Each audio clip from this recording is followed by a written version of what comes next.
Okay, good evening, everybody. This is the Monday, October 20th.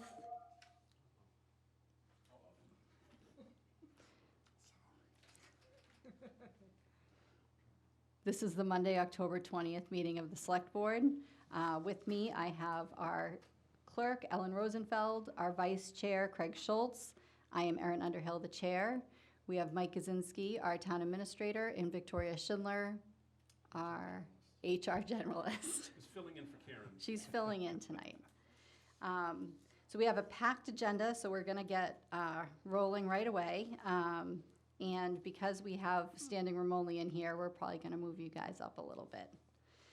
So the first thing we have are some announcements, and I'm going to take these slightly out of order too. The first announcement is there is a Touch a Truck Halloween party, which is always a great time for the little ones. It's Saturday, this coming Saturday, October 25th, from 1 to 3 at the Veterans Memorial Building. Admission is 1 bag of unopened Halloween candy, and you can come all dressed up and see the different vehicles that are here, and there is the pumpkin drop, which is also very popular. So check that out. On the same day, sort of within the same time frame, the Millis Lions are having their second annual holiday bazaar. And this is a craft fair with different vendors, food and drink available. And that is at the Millis High School from 10 to 2. So you could check that out first, and then you could go over to the Touch a Truck. And if you come in costume, you can trick or treat at the different vendor tables. So that should be a lot of fun too. Again, that one's Saturday, October 25th from 10 to 2. We also have walk-in counseling available at the library. It is free counseling for mental health and substance use support for Millis residents, and that's on Tuesdays from 3 to 5 p.m. in the library study room. So it's a time that you can talk confidentially, get assessments and personalized support, create a support plan, and learn about other resources. So that's open to all Millis residents. Also, I can't believe it's this time again, but we're looking for submissions for the 2025 annual town report. We welcome contributions from residents, local organizations, community groups, anything that can highlight achievements, events, and stories that make Millis unique. We'd like photos, articles, whatever content you'd like to share with us. That can be sent to townreport@millisma.gov. And if you could send that by December 26, 2025, that would be wonderful, and that will be considered for inclusion in our report. Ellen worked last year to start a campaign to get more images and, I guess, meat to our town report. So definitely, if you have anything, please share that with us. That's because Victoria wants to win the town report prize, right? I do. Apparently, there's a town report prize. Of course there is. So, Okay. yes, we'll All right. compete with the other 350 towns and cities, and I think we're a shoo-in. I think so too. That's just me. All right. So the first thing on our agenda is the middle high school project update. You wanna Okay, I'll get started with Go it. get started. So coming up at the town meeting, which is on, I should know the date by heart, but I just don't. Monday, November 10th. Monday, November 10th. There is a town meeting, and we're going to be voting on appropriating funds for a new middle high school renovation addition problem. Not a new building, but a middle school, high school renovation. It's going to be quite an expensive project, but it's the right time to do it. A little bit of background about it. We've been studying this for 2 years, over 2 years. We've submitted plans to the state. We've reworked those plans multiple times. Every board in town has endorsed it, so there's no controversy, unanimously endorsed it. Select boards, school committee, finance committee, school building committee. So it's been studied heavily for the last 2 years.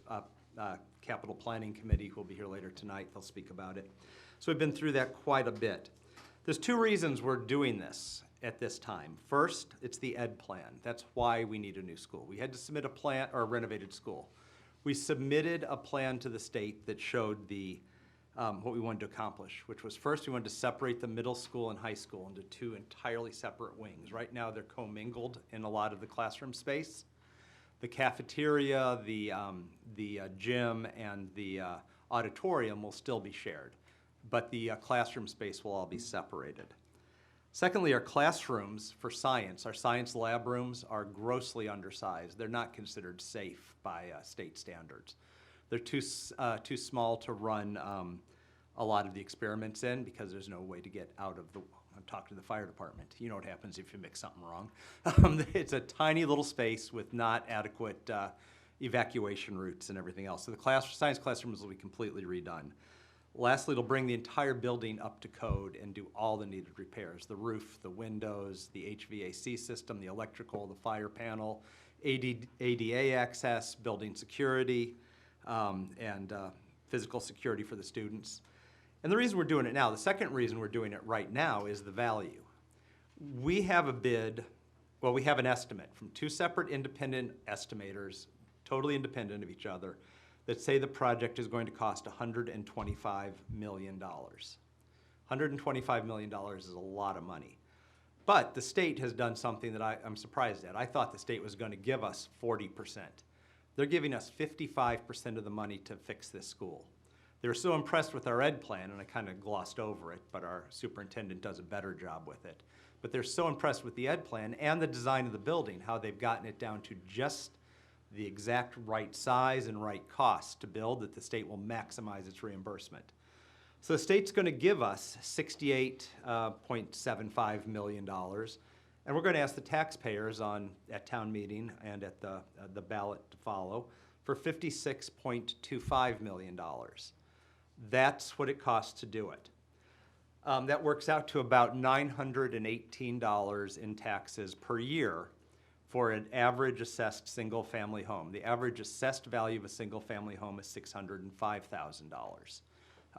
That's not what you could get if you sell it. Trust me, I know you can get a lot more for selling, but the assessed value is what matters for us.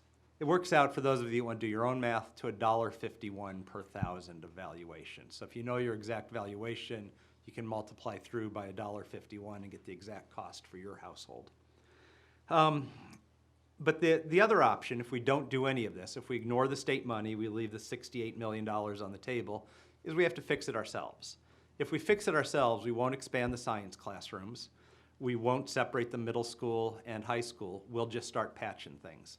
For the next 10 to 12 years, every other year, we'll have an override vote to fix something. I can tell you the first one is, it's the windows and the roof, and that's $10 million right there, right off the bat. Windows, roof, and some HVAC work, $10 million. $0 reimbursed from the state. When you get done with the full 12-year cycle, you're at about $75 million, and all you've done is repaired.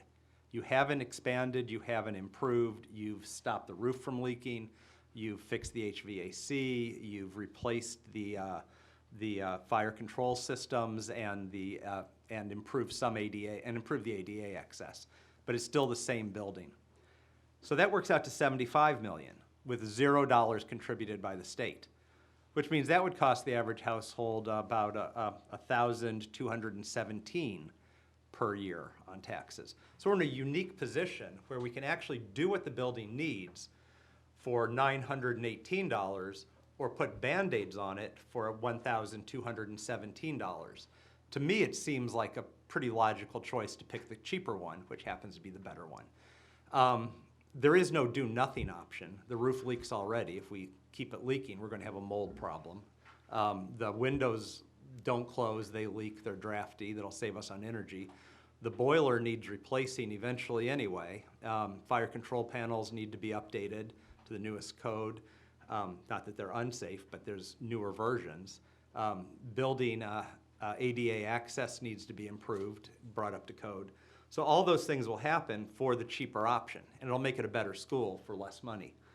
I think that's the big point. And again, as I said, it's been endorsed by all the boards. Now, if we just wait, because some people say it's not the time, things are difficult for families, so let's wait a few years. Anybody know what happens to construction costs as we wait? They don't go down, I promise you that. A neighboring town waited 5 years because they didn't pass. They tried for one. It didn't pass. They came back 5 years later with almost exactly the same plan. 50% increase in cost over 5 years. So this is the cheapest it's ever going to be. The state's never going to give us more money. And I'm concerned how long this program will go with state funding, quite honestly. But the money we have is safe. It's money in hand right now that comes from the sales tax. For every dollar you've spent on sales tax, you've been giving 1 penny of that dollar, 1%, to the Mass School Building Association, which is going to build a school someplace. I'd rather it be in Millis than someplace else, because then we get our 68.75 million that we've all paid in sales tax back for this town. That's my update on it. I like that update. Yeah. Yeah, there is kind of a rumor going around that this money's not safe because a lot of the federal money has been pulled back. But Mike, you want to add to that? Because this is important, people. This is a contract with the state. So, Yeah. Yes, so the town actually signs a contract with the MSBA, which is a large department within the state, and the MSBA has full control over these funds, as was mentioned by Selectman Schultz. And these funds are already in the hands of the state in their treasury, and it's totally unrelated to any grants or funds from the federal government. And since this program was enacted under the Romney administration, there's never been a town that has not gotten the money that has followed the rules of the program. So there really is zero risk here from that perspective. Yeah, for this tranche of money. Just to put another point out there too, there are 2 votes that are needed, and it's not 2 votes. Why are we voting twice? It's 2 votes. They do totally different things. The first vote allows us to borrow money. That happens at town meeting, and that takes a 2/3 majority to pass that vote. The second vote allows us to increase taxes to pay for that borrowing. Obviously, we can't borrow it if we can't pay for it. So without the second vote, there is no, and that's a town ballot initiative, a town ballot that happens on Monday, December 8th. The town meeting has to pass with 66% because it's borrowing, and the ballot is a simple majority, so 50% plus 1 person. So that happens on December 8th, on Monday. They both have to pass to have the project go forward. I just wanted to make one other point. This 55% that the state, is kicking in is extraordinary. The most that they would give by law or by whatever their process is 59%, which is impossible. We were hoping to get, what, 40%? 35 Maybe to 40% is what we based our assumptions on. 35 to 40%, because that's what you typically get. But our architects, our engineers, our school building committee put the screws and got rid of anything that wasn't a must-have, not a want-have. This is all must-have, and they got the number to that sweet spot that the MSBA likes, and we are getting 55%, which means the state is paying more for our school than we are. It's extraordinary, and towns around us would be apoplectic that we're getting this, because it's unheard of. It's really, really that phenomenal. So kudos to everybody that's been working on it. Yeah. And it's just, that's a big piece. I think that's it. Erin, you got Okay. anything? I just want to say thank you to you guys for being great liaisons for this project and for all the work the school building committee's done. Again, it is remarkable, and it's Remarkable. very exciting. So Monday, November 10th at 7:30 at the middle high school is town meeting. And Monday, December 8th is the ballot vote. And there will be early voting and absentee ballots.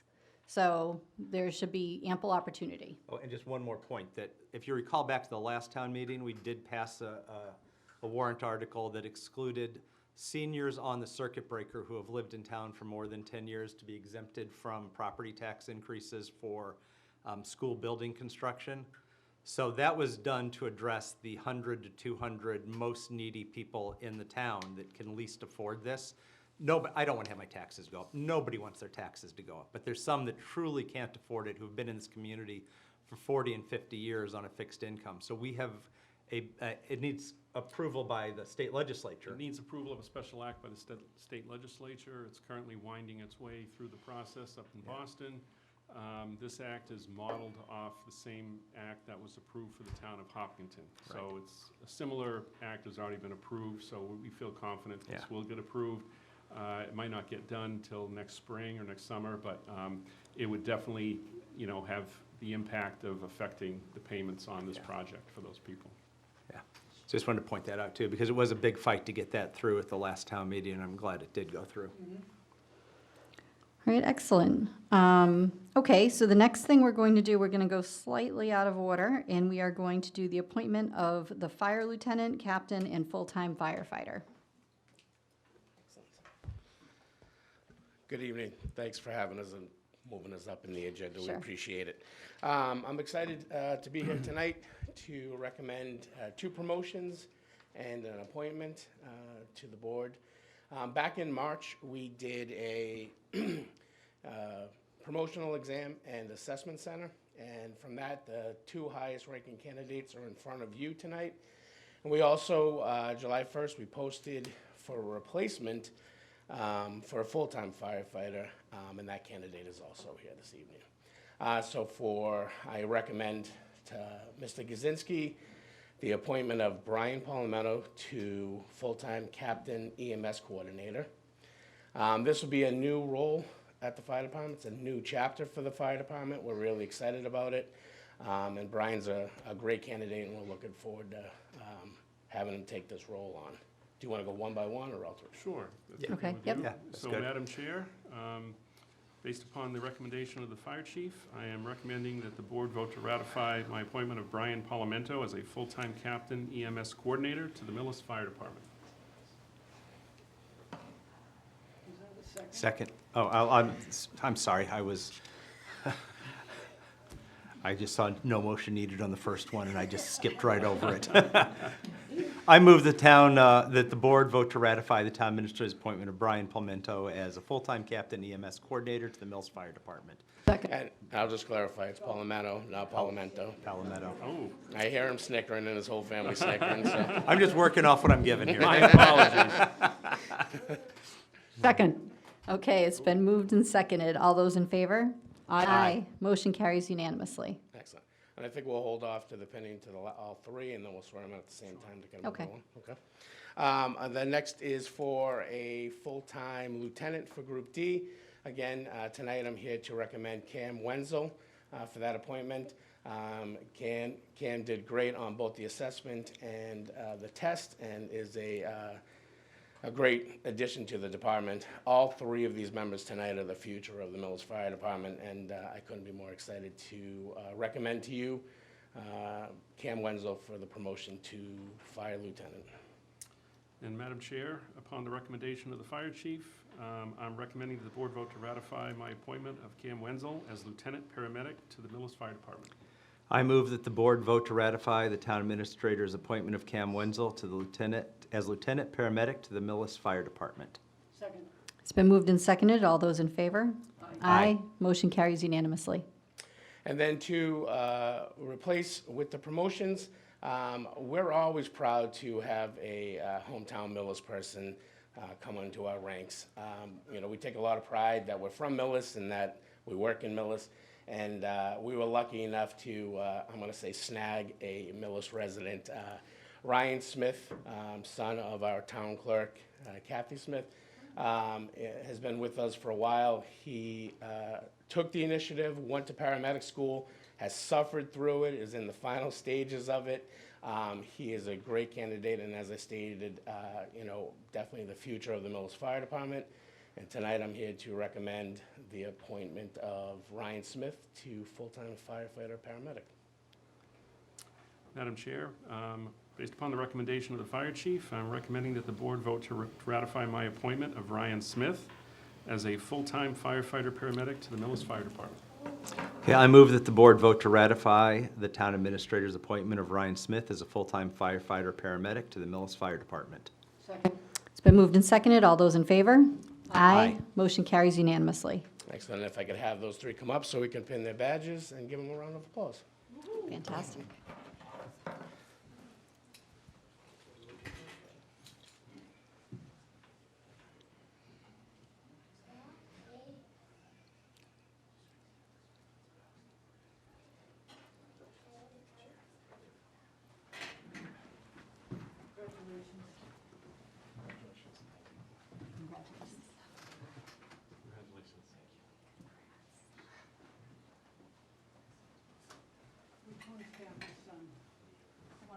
That one, yeah. I didn't want to be presumptuous. Congratulations. Congratulations. Congratulations, sir. Congratulations.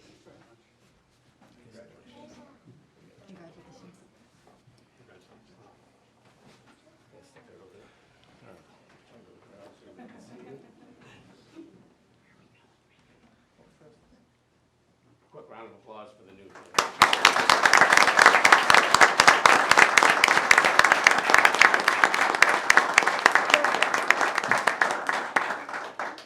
Madam Chair, if it's okay, we'll have them sworn in right now. Absolutely, yep. All right, so we're gonna do it all together, so you're gonna raise your right hand, repeat after me.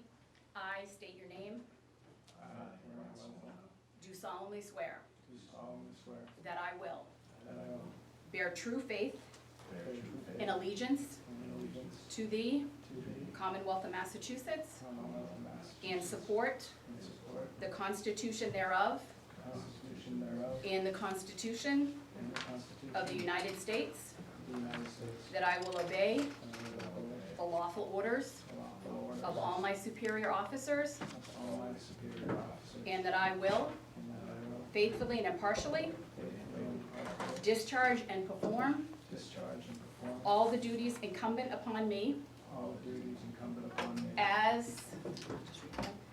Brian Palmetto as full-time fire captain and EMS coordinator. Cam Wenzel as full-time fire lieutenant and paramedic. And Ryan Smith as full-time firefighter and paramedic. A few more lines. According to the best of my ability. And understanding. Agreeable to the. Rules and regulations. Of the Constitution. And the laws of the. Commonwealth and the United States. So help me God.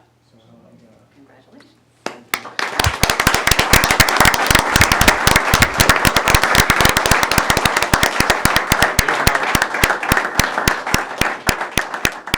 Thank you very much.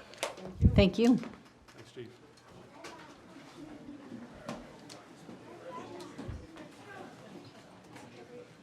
Way to clear a room. Not me. I think it's you. Yeah. That was me that would have left at school.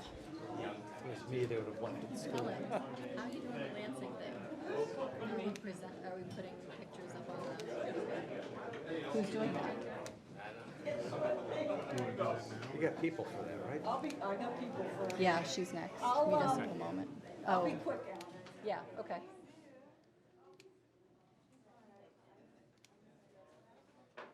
Victoria, you're doing it with sides, right? You ready? I'm ready. Of course I'm ready. I was born ready. For those at home, we're just going to give it a minute for the room to clear out a little bit. We had a lot of people in here.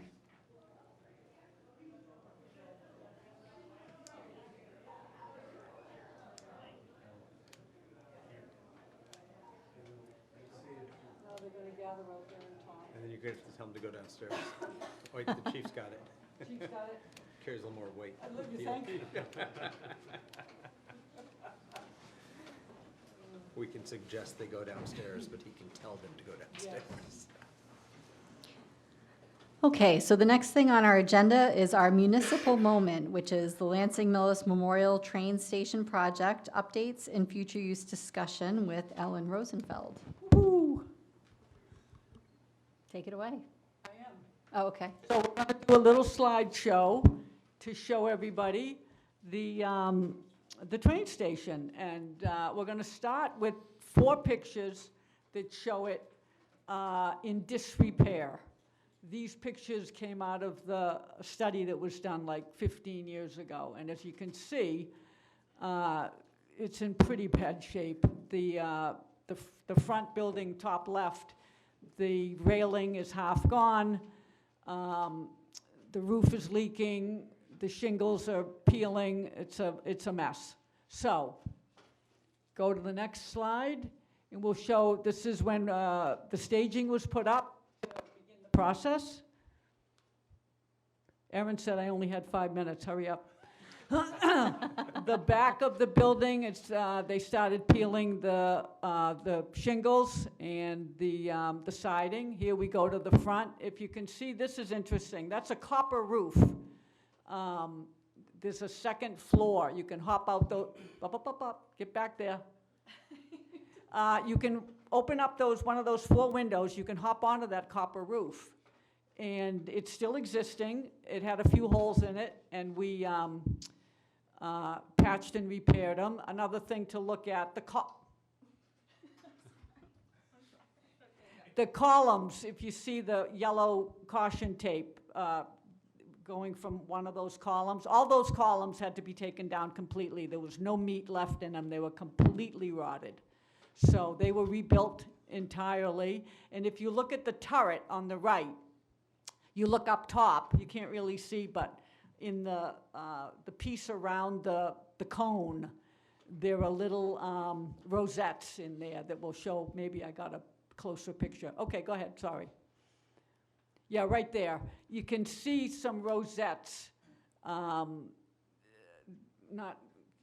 no way to point or anything, right? But I can, if I get up and, yeah, right there. Those are rosettes all the way around. All right, yep, perfect. Keep going. This is after we tore out, they made kind of an entryway that hid the main entrance, and they never pulled the permit. This is the Montessori school that was there. So we ripped that out completely and restored it right back to its original look. That's me painting Millis and the numbers. So those numbers, W and then the B, those are the miles to Worcester and to Boston by train.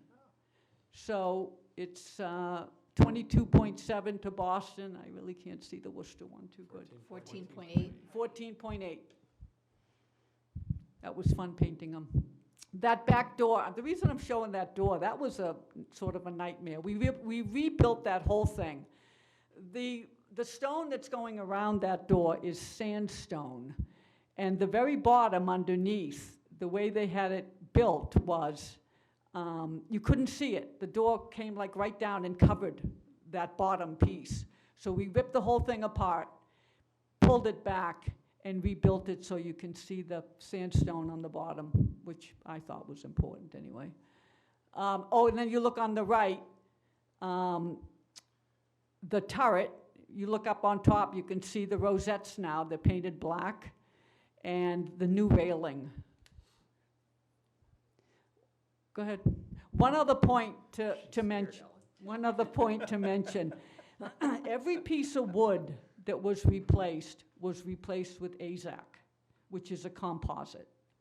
But a lot of it was kept, and it was scraped, caulked, and painted. So when you see, do you know what a fascia board is? That wide board, the wide white? That is all AZAC, all the trim up on top. You know what yeah, right there, the dormer. You see the trim on the sides, right there? All AZAC. So everything that was replaced, yep, all of it. And on the back too, all the fascia board, corner boards. But underneath, if you go to the corner, yep, right there, that is AZAC on the side, but underneath, if The you, actual flat roof. is yes, that goes around the building, and that's all the original wood that was caulked and scraped and repainted, and it saved a lot of money because it was fine. A few holes, but we patched them. I guess that's really the end of it. We put a new door in on the back. Go back one. There's a new door up on top of the fire escape, right up there. It's painted now, it's black. The fire escape is metal. It's going to be sanded and repainted. It's fine. One window was broken. It's been repaired. And I think that's about it. The railing is composite. It's plastic, so it's not wood. It will last forever. And I just think spectacular. So, that's that. The exterior is almost 100% done. There's just some no, go back, up. So it's almost 100% done, there's just some repointing to do. Now, moving forward, Does she go forward now? no, Okay. moving forward, the interior is a mess, but to its credit, it's doable, it's cosmetic. 4 things need to be done to the interior. It needs new flooring, it needs new lighting, it needs plaster, and it needs paint. So I'm working on getting quotes. I've already gotten quotes. It comes to about 70 grand, but I'm looking for 100 grand. I'm not gonna go back to the town, whether people know or not. I was very fortunate to get the citizens of Millis to approve $125,000 from the budget, right? Free cash.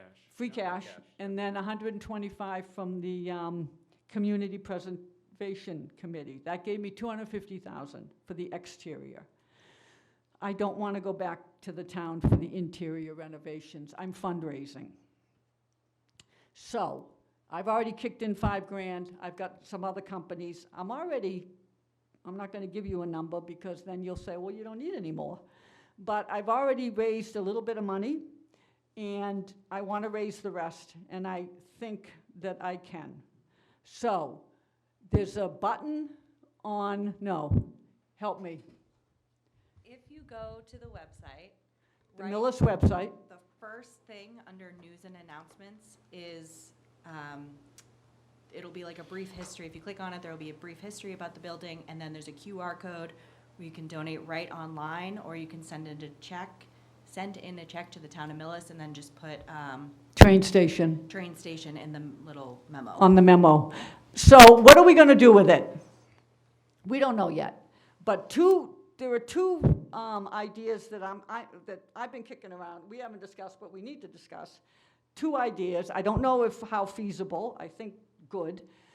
One is to move the food pantry out of the basement of the church for 2 reasons. Number one, it's awful. It's downstairs, it's cramped. And number 2, they're concerned that the church is going to be sold and they're not going to have a home. That's one use.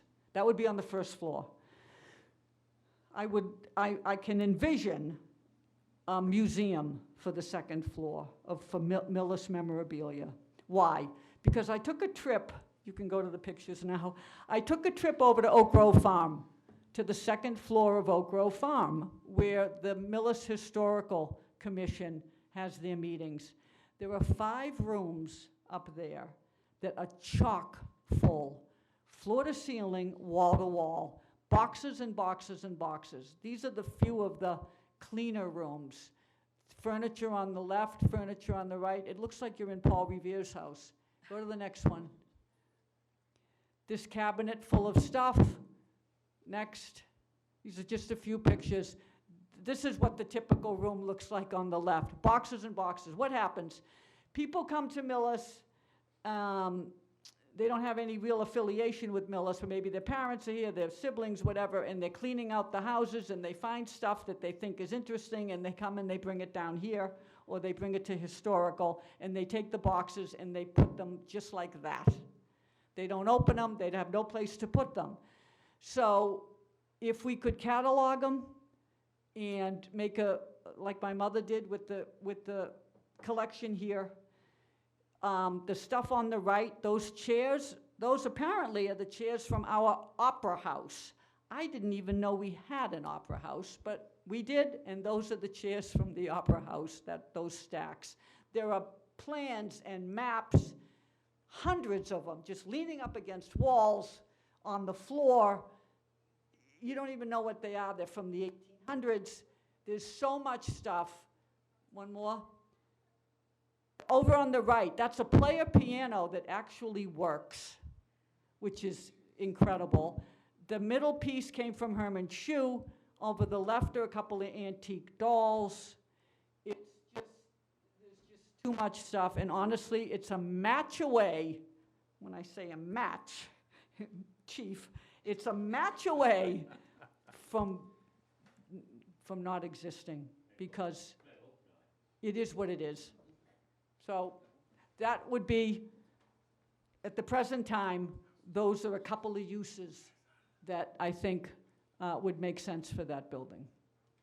That's all I got. Ellen, you did a fantastic Thank job you. with that. Did I make it under 5? No, but, All right. Am I forgiven? no, but you did a great job with the train Thank station. you. Since I moved here, I've just loved that building, and I'm Yeah. just so happy to see something happening with it like that.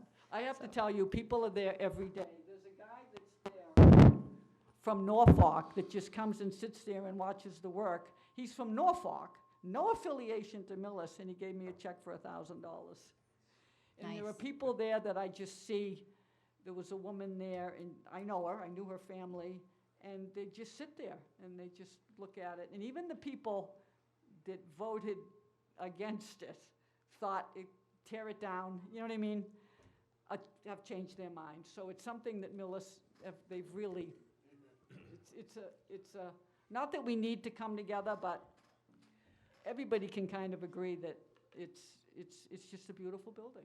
Thank you, Scott Fusey, 411 He's Union. there every day. I'll be quick, yeah, it's awesome, it really looks a lot better, and I love the fact that it's being done and being preserved, and I love the fact the museum, that's a good potential, and the food pantry, so nice work, thank you, Ellen. It's a piece of Millis history, thank you. Thanks, Scott.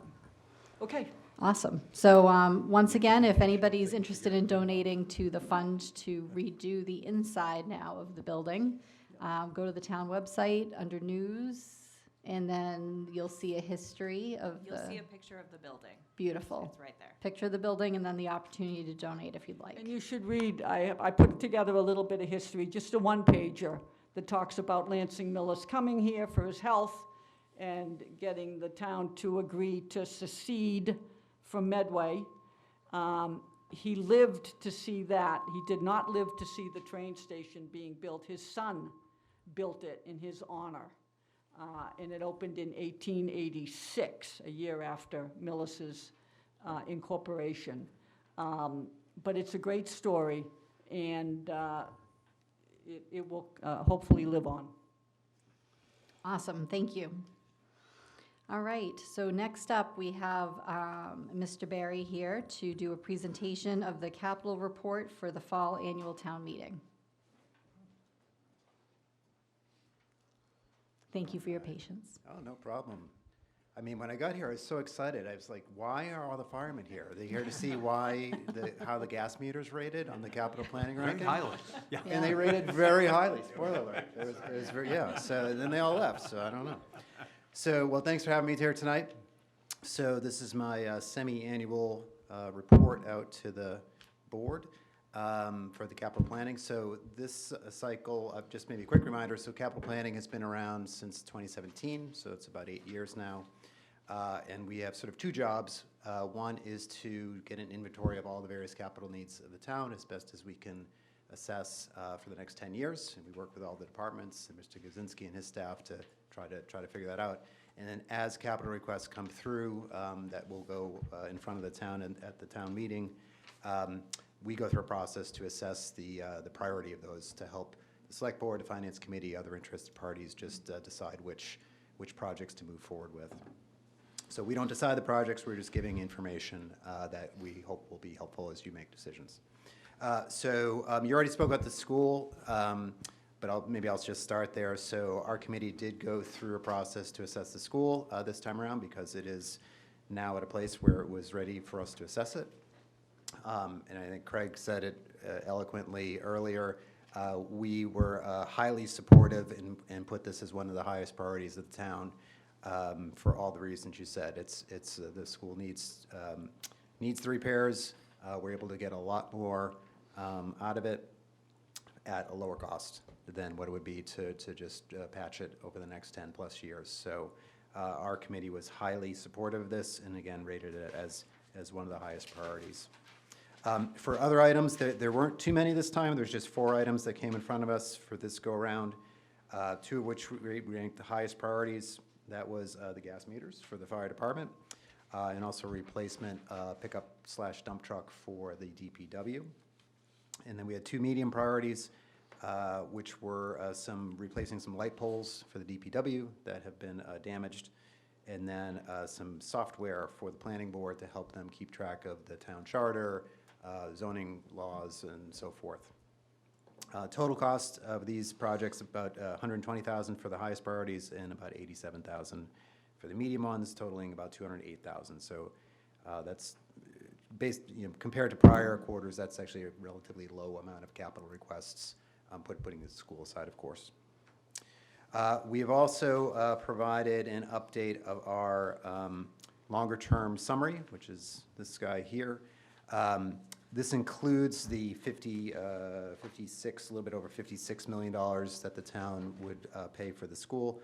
We've got a total of $94.6 million of capital items on our 10-year forward-looking view. So obviously, by far, the biggest item is the school, more than half of the total. Once that school is out, we've got about, call it 40 million, roughly, of other items. Mostly, these are things like replacing vehicles. For example, the DPW, fire department, police department has a pretty good schedule of vehicle replacements, school as well. So we've got those in there. Road maintenance, some enterprise needs, sewer repairs, water repairs, those sorts of things that we are projecting over the next 10 years. So that's the rundown. I'm happy to take any questions if anybody has any. Anybody have any questions? No, pretty clear. Very No, clear. I don't either. Thank you, that's See, I kept this under 5 fantastic. minutes. I know, Yes, you thank did. you. Gotta get some time I'm back not here. slowing it down either. You win. Madam And that Chair, Victoria doing slides for you, though. Yes. That's true, fair enough, fair Just enough. I do attend most of the capital committee meetings, and just want to put a plug in for their hard work. They meet regularly, and they are a joy to meet with. There's a lot of history and knowledge there on that committee, and they do very good work and assist us a lot in making sure our capital plan is in great shape. So thank you to you and the committee. Well, thank you, Mike. Yes, thank you. And do you have software now? Oh, yes, we do. We haven't quite, we're working with the staff to get everything in there, so it's going to take a little bit of time, but yeah, we'll get that process Good. started. Yeah. Good, Yeah, fantastic. so hopefully before too long, we'll have some nice fancy reports coming out of that software that do some different ways of looking at the data. Beautiful. Thank you very much. All right, thank you all. All right, have a good night. Okay. All right, so the next thing we have is the adoption of the comprehensive emergency there's a plan. motion there. Oh, I move that the board vote to Yes. accept the capital planning committee report for the fall annual town meeting as presented. Second. okay, moved and seconded. All those in favor? Aye. Aye. Motion carries unanimously. Thank you, Craig. See, I was there for that one. You're paying attention now. I was paying attention. The first two items said no motion needed. We went out of order. Okay, we're good. Great, We're thank you. back So on track. I'm here representing our local emergency planning committee and looking to have our comprehensive emergency management plan accepted by the town. We've been working on this for a little over a year and a half. We've worked with our representative from MEMA. It outlines policies, procedures, responsibilities for all phases of emergency management, mitigation, preparedness, response, and recovery for the local community. We had a lot of updating to do. There's been a lot of changes. We have enacted where we have primary responders as well as backups so that we have somebody to contact in case a department head's not available. And then updating just a lot of the information of where some of this information is kept. This goes almost hand in hand with our hazard mitigation plan that we will be talking about next. But it's just a plan that we have to have in place per the state. And like I said, we've been working on it for 2 years with our LEPC, and we're at a great place right now where it's ready for adoption. The next step after adoption will be testing it. In our group, we'll do a tabletop with MEMA, see how it works, see where the areas we need to improve, and then we'll redo it all again next year. Any questions? I'm good. Okay. I move that the board vote to adopt the comprehensive emergency plan, CEMP, as presented. Second. It's been moved and seconded. All those in favor? Aye. Aye. Motion carries unanimously. And don't go anywhere. Yep. Yep. So next is the presentation and adoption of the local hazard mitigation plan. Again, on behalf of the Local Emergency Planning Committee, working with MAPC and Bob Weiss, we are here looking to get acceptance and adoption of the Millis Hazard Mitigation Plan. I'm going to turn it over to Martin from MAPC. He has a quick presentation to show you, and then we can discuss it afterwards. Thank you very much, Chief. I'll borrow your quote. This team has been a joy to work with, too. And the chief and Bob and Jim McKay and about 7 or 8 other major departments, and almost every department was involved with this. So we're here tonight with a very brief presentation, and maybe I'll even figure out how to make this go forward. And just so that you know, they want you to be 4 inches from the microphone, Oh, okay. if you Let could. me just sit over here in front of the computer if I'm going to use it, and just advance this. Go to slideshow. If the slides don't work, it's not critical. I can just maybe give you a brief overview, which would be quicker. It's not going to be as good as my slideshow, so. Yeah. Oh, Thank oh, you. good, thank you. You're gonna need the microphone Yeah, right in front 4 of your face. inches, 4 inches from your mouth. You can pick it up and Gotcha. slide it over to your side There of you the go. other Yep. side. Yeah, there you go. Okay, is that good? Yes. Are you hearing it? Yeah. Yep. So this is a plan that deals with natural hazards and looks ahead of before the hazards happen. The plan you just approved has a lot to do with what happens when you have a hazard and how do you respond to it. This is what's often called a pre-disaster mitigation plan. What can you do before disasters happen to make the town more resilient and less vulnerable to the actual level of damages caused? And is this going to work? What did you do? Just covering, you'll see the list of hazards. It's all categories of natural hazards here. And I do want to mention that really the team, with, which is the LAPC, really involved all of the different departments here. And so kudos, because as MAPC coming in and being asked to help, it really makes a huge difference when the town is really front and center and really participates, and they more did that. Let's go on to the next slide. I just wanted to basically say, here's the kind of things that are in the plan. It's recommendations for actions the town can take, many of which are be longer-term actions. They're not all low-hanging fruit. There's some that are. Some are more expensive than others in terms of eventually dealing with hazards. But this is just a sample of the kind of measures that are recommended in the plan for the flooding hazards. And if you go to the next slide, you'll see a few other winter storms. It covers all these different categories: brush fire, geologic hazards, et cetera. So this is giving you a wide range. Basically, think of it as a roadmap for where you can go with this kind of mitigation over the next 5 years. These are FEMA-approved plans, and FEMA wants to see them renewed every 5 years or so. This one is replacing your previous plan that was actually approved in 2018, and so this will hold you in good stead. And the last thing I'll mention about it, we go to the last slide, I think, is that, is that the last one? Okay, no, there's one below. No, you put a blank one in, so go down one. Go down one. Go down 2. Yeah, I gotta get it to go down. Victoria, get out there.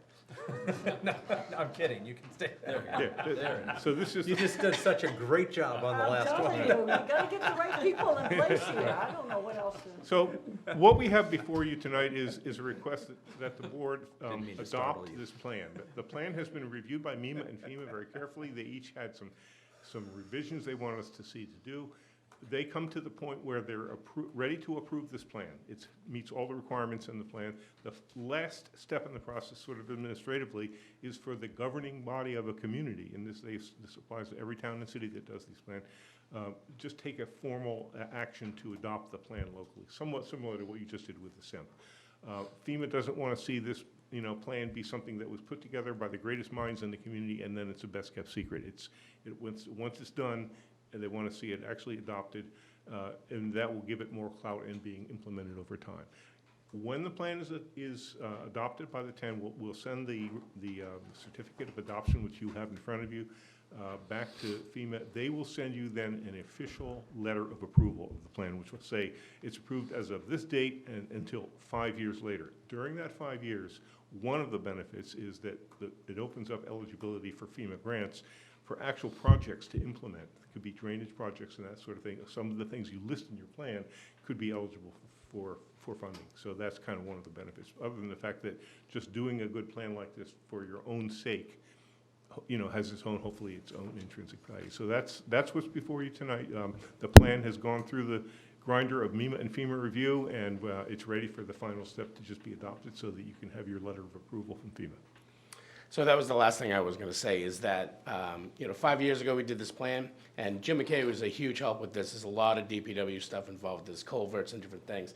But a lot of this information he was able to use to obtain some grants to help with some of the culvert problems, some of the flooding problems.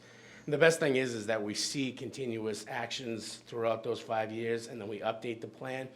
FEMA, MEMA sees that Millis is doing things, and it opens us up for more grants. So we're very grateful for Martin's help and Bob's help and the whole committee. Like we said, it was a good group.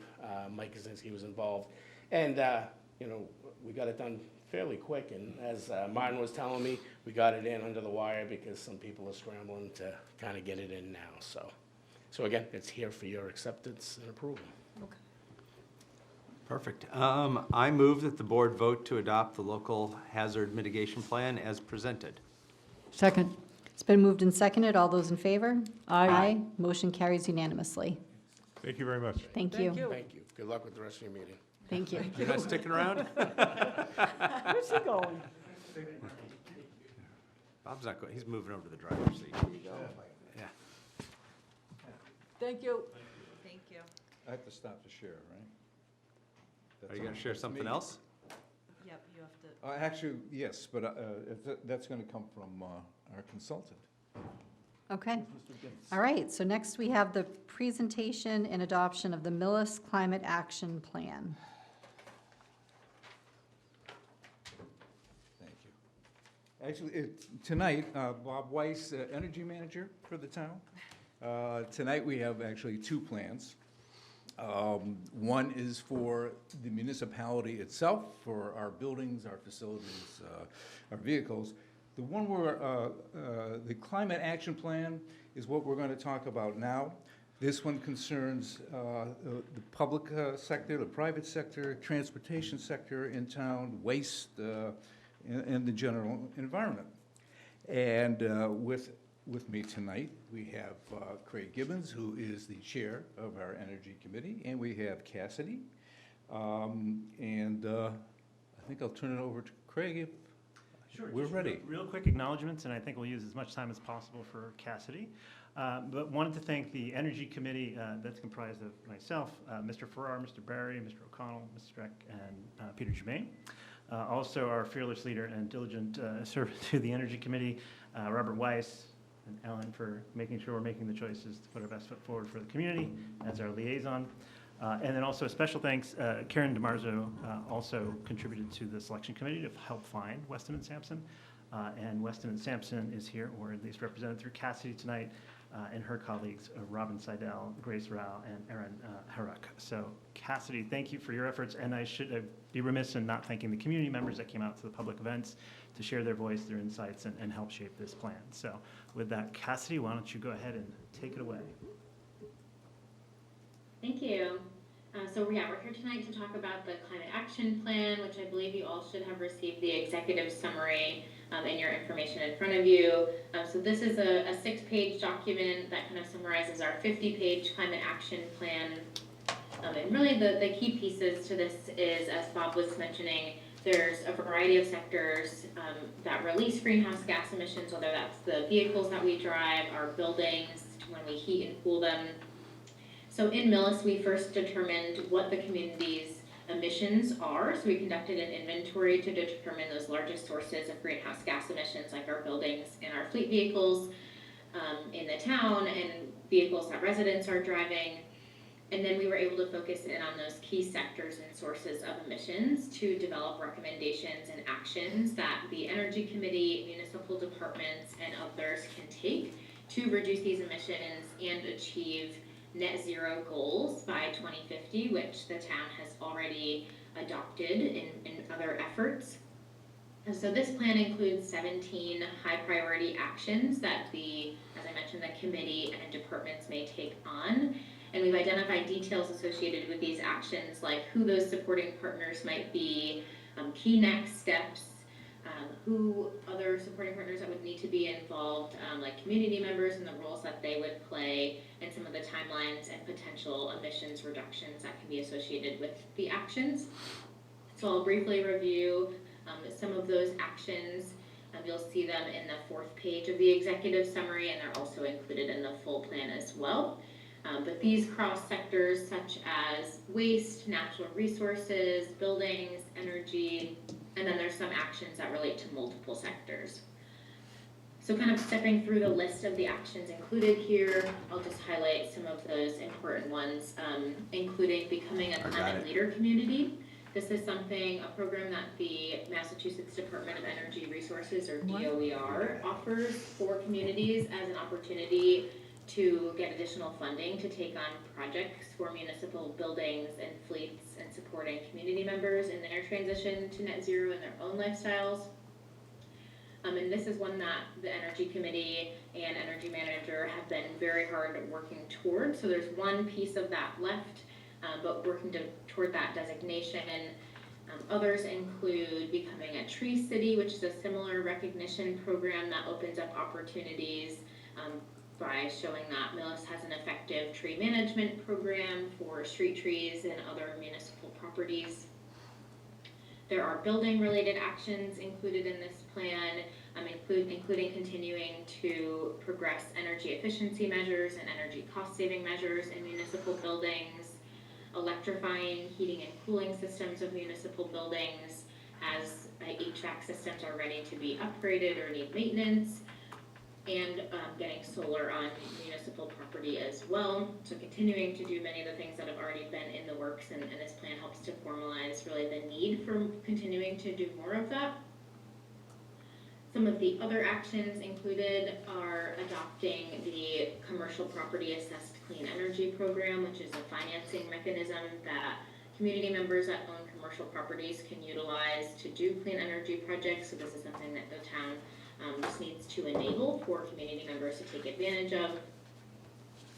And then now moving into some of our transportation or mobility related actions. These include transitioning municipal fleet vehicles to electric alternatives or other low emission alternatives.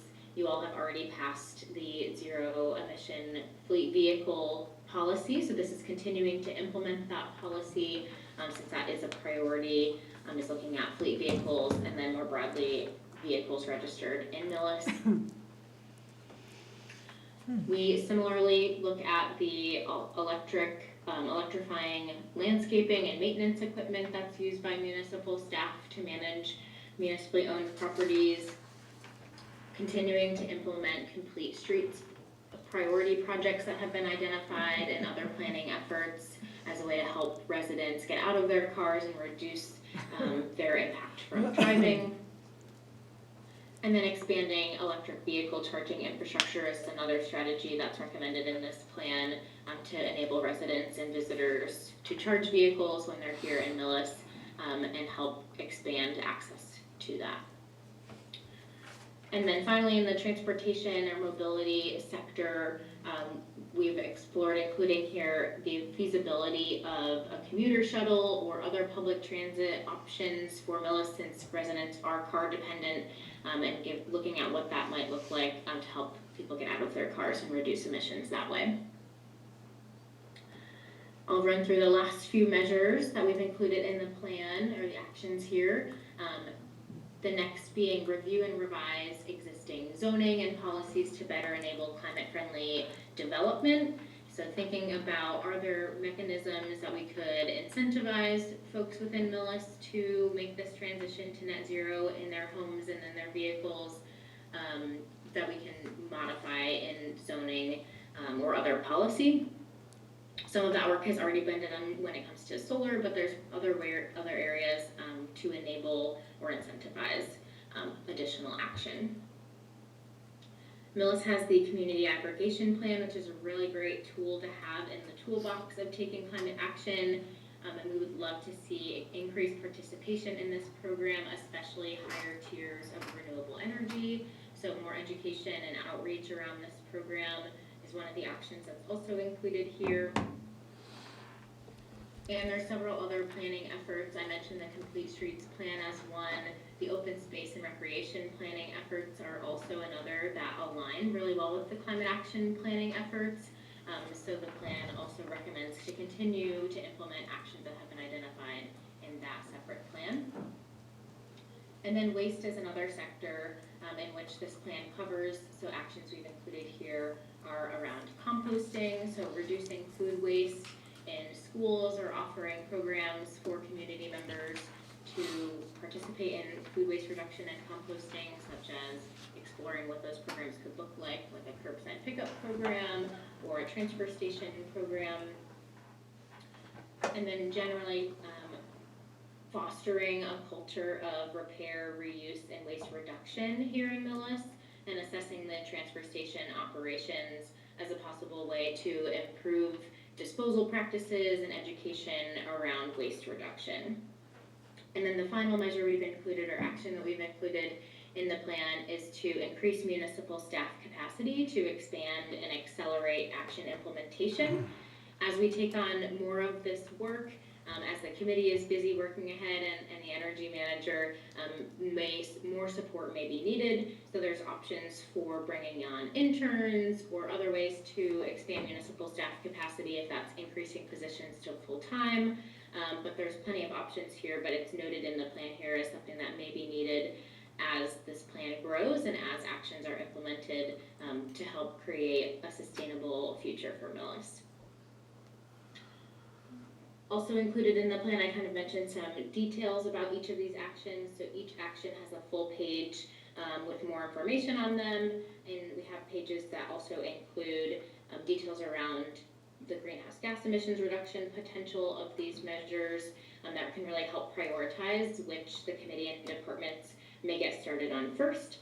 And we also have a section that identifies community roles because climate action will take everyone, not just the committee and departments, to achieve the goals that have been set in Millis. So this includes residents doing their part, businesses, other community organizations, support from the select board and finance committee, as well as regional and state collaboration. So with that, I'll stop here unless there's any questions. Or Bob or Craig, if you would like to add anything, feel free. Just real quick, and maybe already is connecting the dots, but in 2023, we passed a bylaw for net zero by 2050.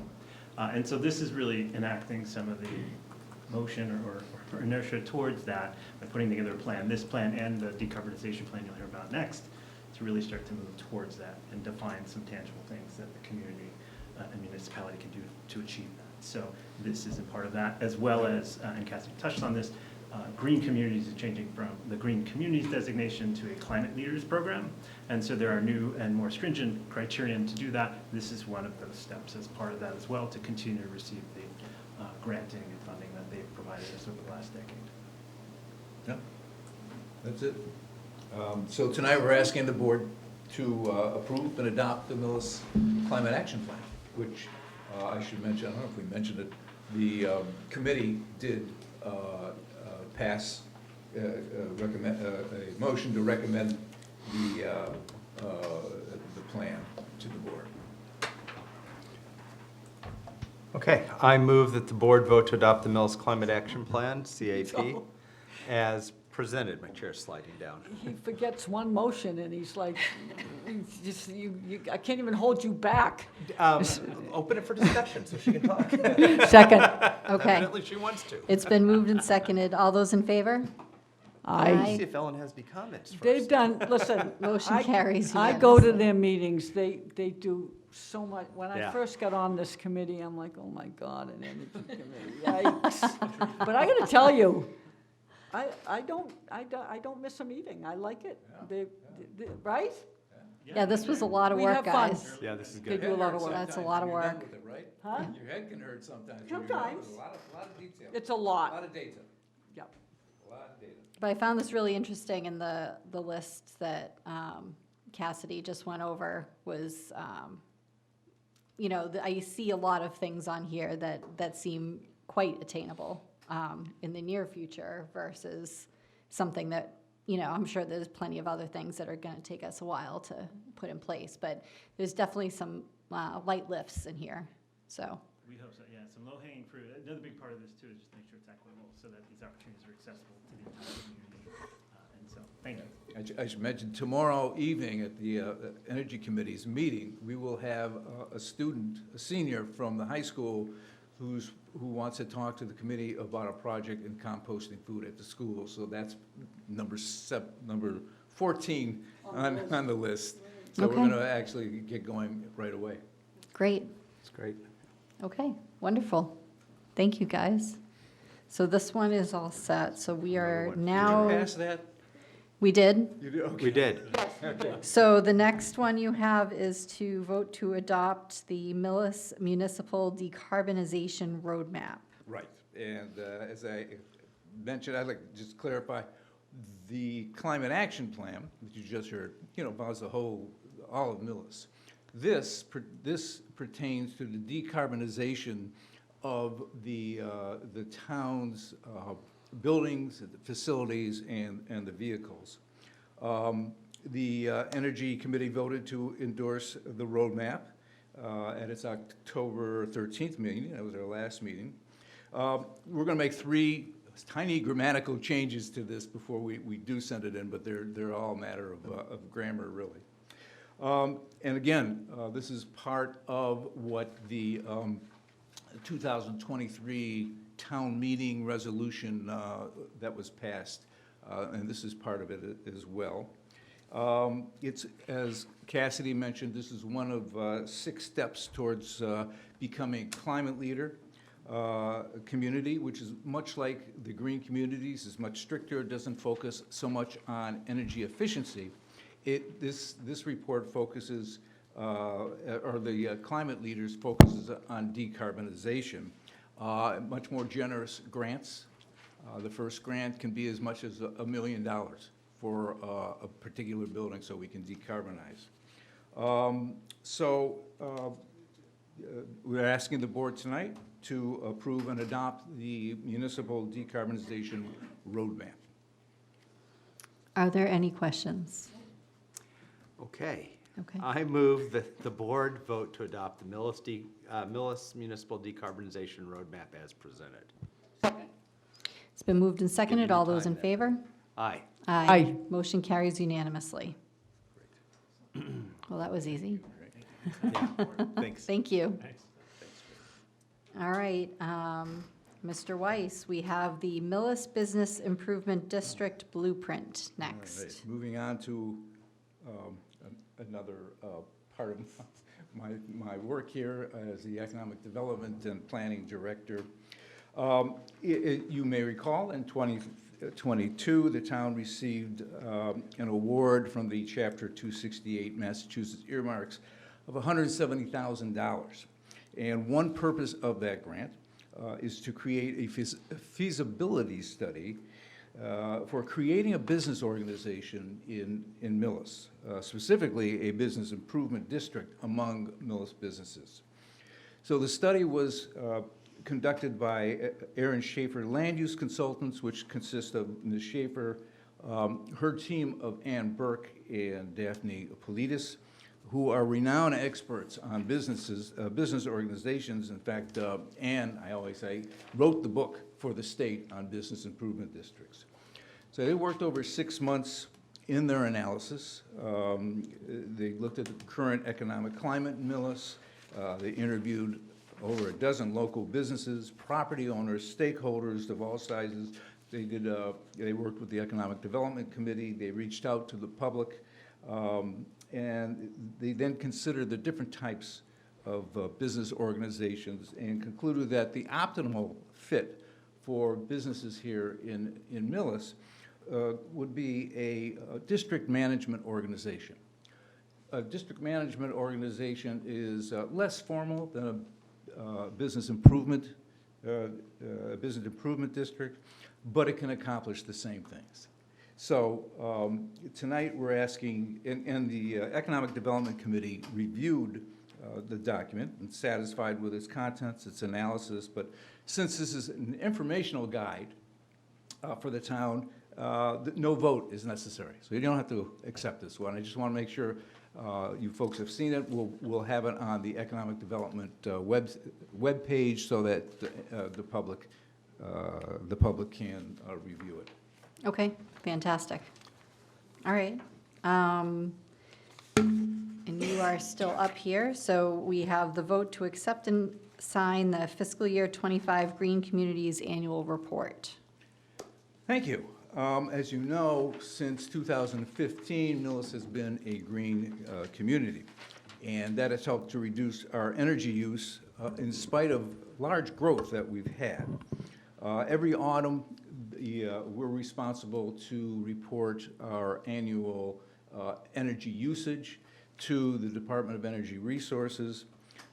This year's report shows that we had an overall reduction of 14.9% in greenhouse gas emissions from our base year of 2015. So that reduction really is the result of 10 years of work, $880,000 that the Green Community Division has helped us invest in energy conservation measures. And we've also received considerable money to match that at a percentage from the utilities. So it's very close to $1 million. Much of the credit for this energy conservation, the installations goes to our town staff, especially to our DPW Director, Jim McKay, our Fire Chief, Rick Barrett, as well as to the Millis Public Schools, Terry Wiggin, John Engler, and Superintendent Bob Mullaney. They've all helped us very much in the installations at the buildings. And so tonight, I am asking the Select Board to have the chair sign Millis's Green Communities Annual Report for fiscal year 2025. I move that the board vote to adopt and sign the FY25 Green Communities Annual Report. Second? I was giving you time that time. I see that. It's been moved and seconded. All those in favor? Aye. Aye. Motion carries unanimously. Great. Thank you. Thank you all very much. Bob. But, That was a lot. yeah. How'd I do on the time? You did You great. did good. We are ahead. We could go have lunch. We have so much, no? No, not quite that much. No, Not that much. All right, so Mr. even get McKay is more. up. We have for good. review and approval of the fiscal year 26 infiltration inflow contract with GCG. Thank you. So what I would ask that this is our annual, we do this every year, I&I study. We're still locating different types of way water is getting into the sewer system. This helps Ellen when she goes to the Charles River Pollution District monthly meetings. It does. That we do invest probably more than any surrounding towns, I'd like to say. This money was appropriated at Article 12 at the annual Springtown meeting in 2023. If you remember, every year we were giving this 130, 150, and we have just exhausted what was left. So we were going to use these funds to continue this, to go on forward with this project. So I would ask that you allow the town administrator to sign a contract with GCG Associates for $137,630.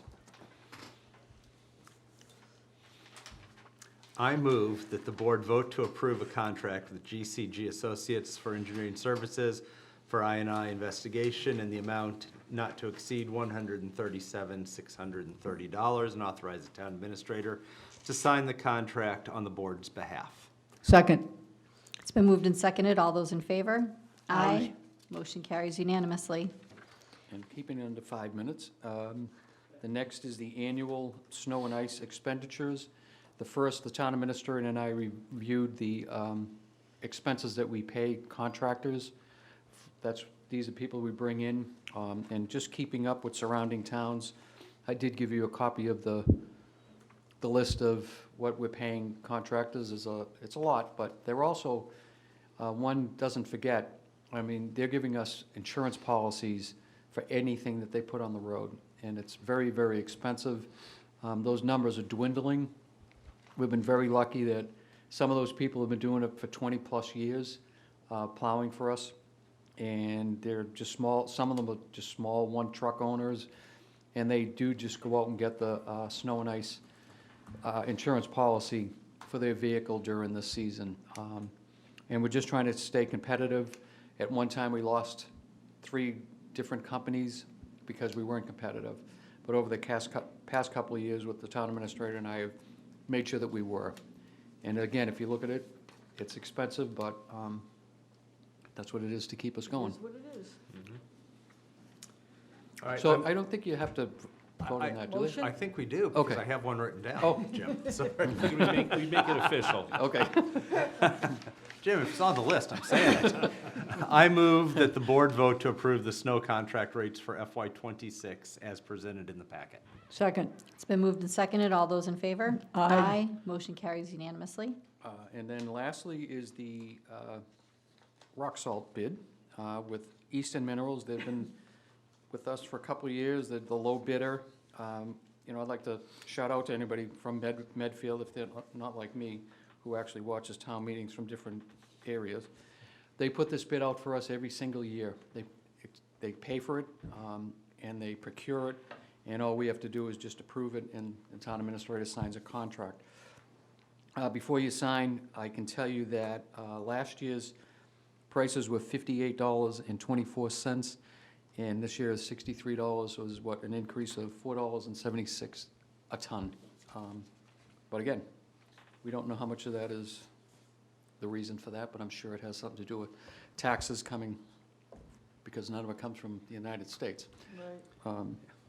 So I would ask that you approve the town administrator to sign a contract with not to exceed $170,727 with Easton Minerals. on your motion.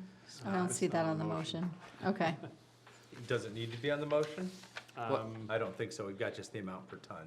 Yeah, I mean, that's sufficient. I move that the board vote to approve the contract with Eastern Minerals, Inc. for rock salt at $63 per ton, solar salt at $83 per ton, and treated salt at $83 per ton, and authorize the town administrator to sign the contract on the board's behalf. Okay, it's been moved and seconded. All those in favor? Aye. Motion carries unanimously. And then lastly, if you could just make sure you all read that email that I sent you late this afternoon. It's one of those contracts that, it's a federal contract, so Yeah. let's just hope we can, it's just a short-term glitch in the process, so, but Well, none of us are members of Congress, so we can't do anything directly about it, but I'm sure hopefully it'll be short. they work it let's out. hope. Thank you. Thank you, Jim. Highly confident. Thanks. Are you leaving?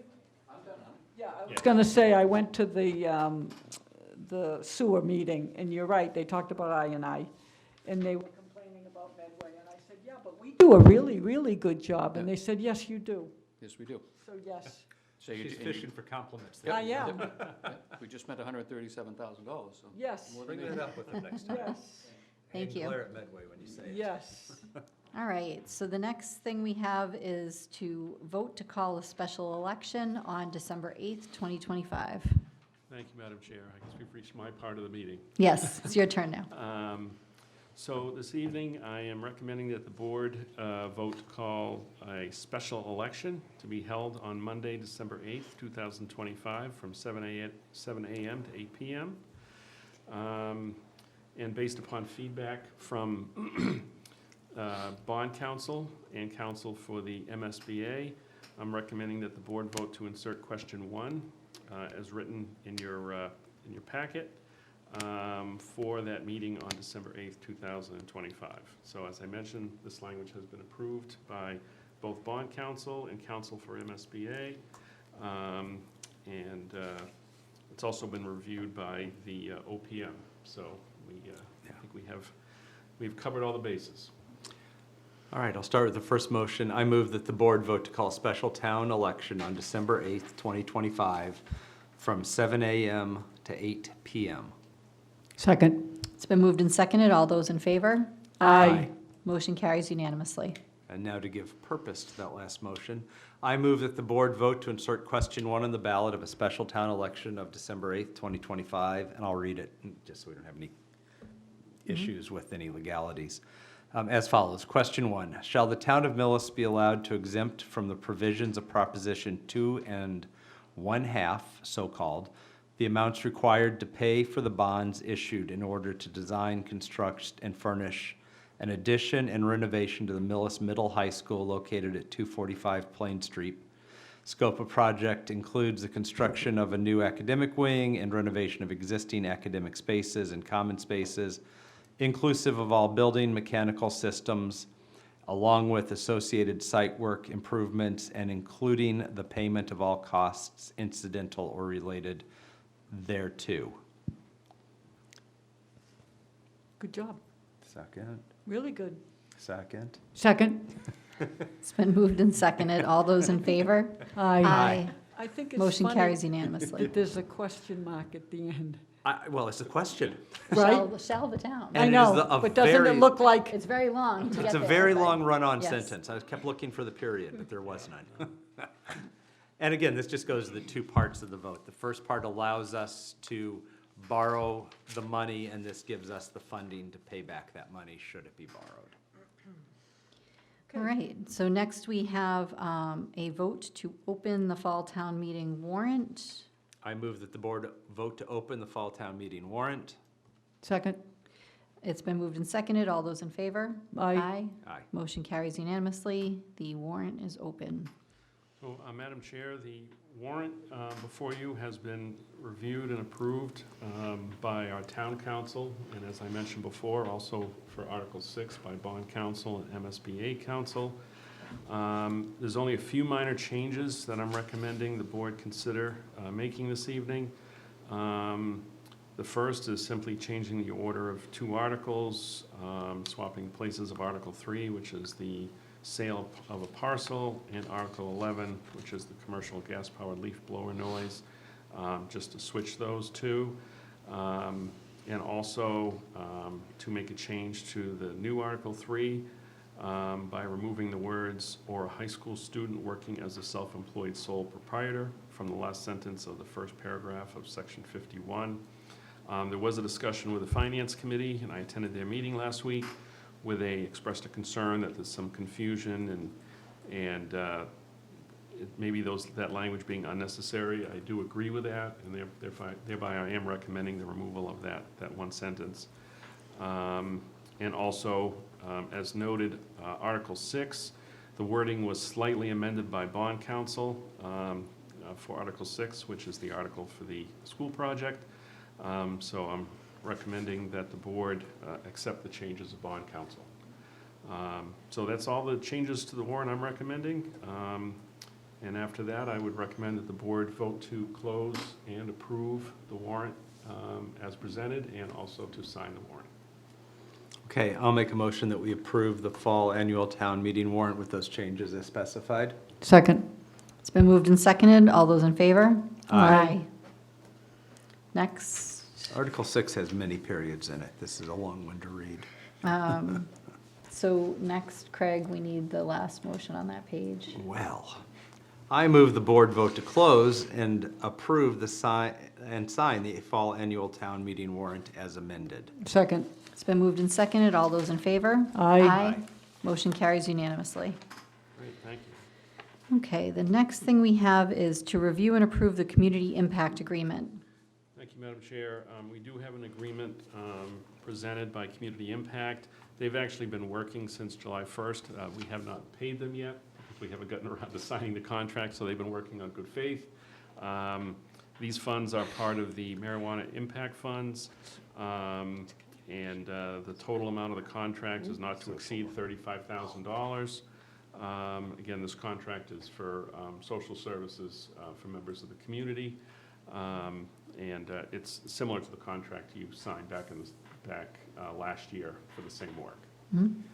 I move the board vote to approve a contract with Community Impact, Inc. To provide a variety of social services for the town of Millis for an amount not to exceed $35,000. Second? It's been moved and seconded. All those in favor? Aye. Aye. Motion carries unanimously. Great, thank you. And next, we have a vote to ratify the MOA for the MCOP Local 171 and the AFSCME Council 93 contract. Thank you, Madam It's a Chair. mouthful. Yes. I am recommending the board vote to ratify the MOA with MCOP, Local 171, as recently negotiated.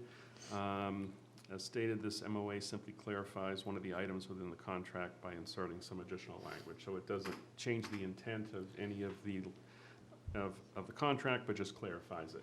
There was some confusion on interpretation, and the finance office and my office wanted to further clarify it for the future. So it simply does that. I'm also recommending the board vote to ratify the consolidated contract with AFSCME Council 93. There's nothing new here. This is simply a consolidation of all the prior MOAs that were approved since the last full contract was written up. So this is basically just combining all that into a single contract, Okay. which we need to get this done to avoid confusion going forward. All right, I move the board vote to ratify a memorandum of agreement with MassCop Local 171 as presented. Second. It's been moved and seconded. All those in favor? Aye. Motion carries unanimously. I move that the board vote to ratify the consolidated collective bargaining agreement with AFSCME Council 93 as presented. Second. Been moved and seconded. All those in favor? Aye. Aye. Motion carries unanimously. Great, thank you very much. Next, we have a reassignment of select board liaisons and also updates. So it sounds like we are reassigning two different committees, and you guys are just swapping. Okay, Which one am I taking? Permanent Building Committee. Okay. so Craig's taking Permanent Building Committee, and Ellen's taking Economic Development? Okay, The economic development unfortunately runs on my board meeting night Oh, does for it? work often. Yeah, okay. Yep, I'm good with that. I'm good. All right, so And let's let the cemetery know to email me in the. I did let them know when I was there. I Okay. told them. Okay, so do you want to make that motion? I move the board vote to reassign the select board liaisons, select board member Rosenfeld taking economic development, and I'll be taking permanent building. Second. Okay, moved and seconded. All those in favor? Aye. Okay, do we have any liaison updates? I already gave you mine from the Charles River Pollution Control. Mine was stolen by the presentation tonight. Okay.